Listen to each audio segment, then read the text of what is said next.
Now let's look at supply. And here is the supply schedule. We're still looking at various prices and various quantities supplied. So at a price of $1, producers are willing and able to offer for sale to the market 20 units. And as price increases, producers are willing and able to produce more. So again, here we have different price quantity combinations that form the supply schedule, and we can graph this supply schedule so that for $1 we have 20 units,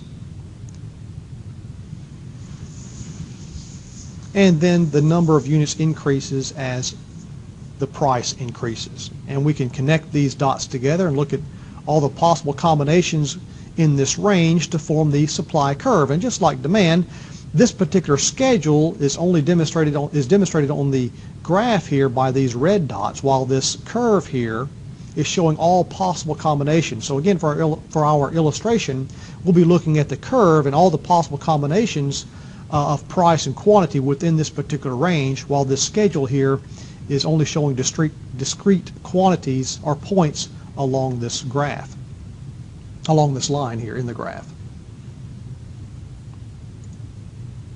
Now, we mentioned the law of demand before that shows an inverse relationship between price and quantity. The law of supply here, notice, is different. It's the opposite.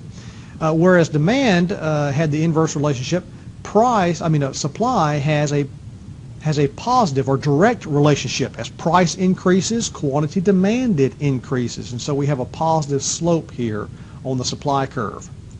And just like demand, there's a difference between demand and quantity demanded. There's also a difference between supply and quantity supplied. Each of these particular quantities here are quantities supplied. And so if we go from $2 to $3 and our quantity changes from 40 to 60, we have a change in quantity supplied, not a change in supply. Supply is the entire schedule. Supply here is the curve, and to change supply we would be changing the curve. If we're moving along the curve within these price quantity combinations, we're simply looking at a change in supply. And just like we have a market demand, there's also a market supply, and I'm not going to demonstrate all that here because it's very similar to demand, but we can have individual units that have their own supply relationship, their own supply schedule, and we can add all those together for each of these prices, each of the quantities supplied at each of the prices, and we can derive the market supply and graph the market supply curve.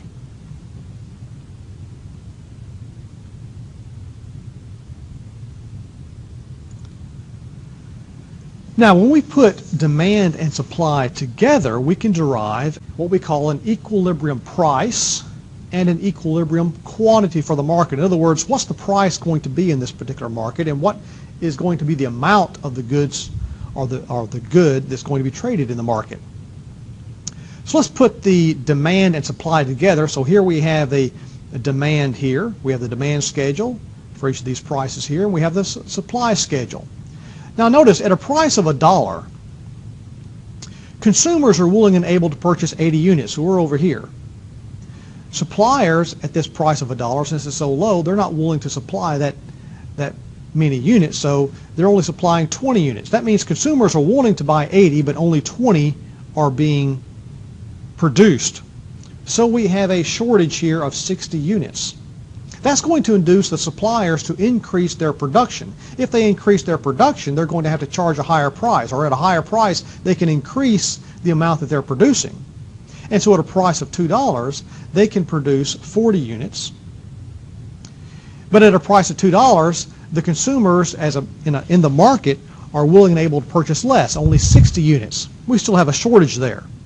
Now, what if the price here were $3? At a price of $3, well, the producers are willing and able to produce quite a bit. We're up here. But at that price, the consumers are willing and able to consume or purchase less. So here we have a surplus. 60 units are being made. 40 units are being bought. There are still 20 units sitting on the shelf, so to speak. That the producers have produced this amount, the 20 units here. They've used resources, they've expensed resources in producing these 20 units, but they're not able to sell them. That's going to induce suppliers or these producers here, to decrease production. So as long as the price, look at this, where the supply and the demand curve come together. As long as the price is higher than the price where the supply and demand curves meet, there's going to be an incentive for producers to cut production.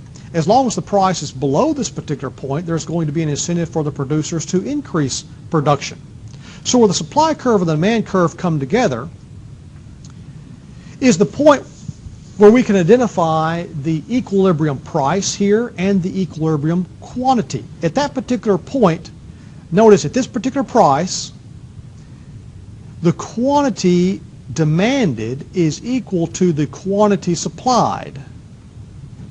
And it seems like at that particular point in our graph, we would be looking at a price of $2.50 and an equilibrium quantity of 50. The quantity demanded would be 50 and the quantity supply would be 50. So the producers are producing 50, the consumers are purchasing 50 units, and there's no incentive for the producers or the consumers to change their behavior. That's why we called it an equilibrium point, where the supply and demand curves intersect.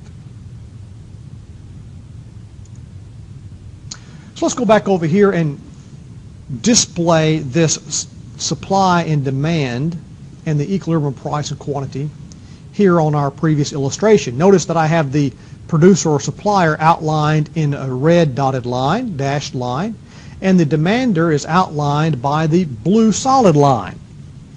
And so here we have the market for goods and services, and we can model this market for goods and services by this graph here, and we can put our supply curve here, and the supply curve is demonstrating the amount that these producers here, all the various amounts that these producers are willing and able to offer to sell at all these various prices here. So notice that this supply curve has a red dashed line, and it corresponds with the producer's red dashed line. So the supply curve is connected with the producer. This is the supply of goods and services from the producer, while the demand curve is blue, associated with this consumer over here, outlined with a blue line. This is the demand for goods and services, and it's related to the consumer here. And so the demand curve and the supply curve can be used here to model the market of goods and services to find and explain the equilibrium price and the equilibrium quantity of the good or service in this particular market. And we can do the same thing over here for the resource market. In this case, whereas the business activity was the producer of the goods and services, it's the demander of the resources. And the resource owners over here are the suppliers. So in this particular situation, the supply curve is coming from or related to the suppliers of the resources, the owners of the resources, and the business activity is the demander of the resources, such as labor or land or capital.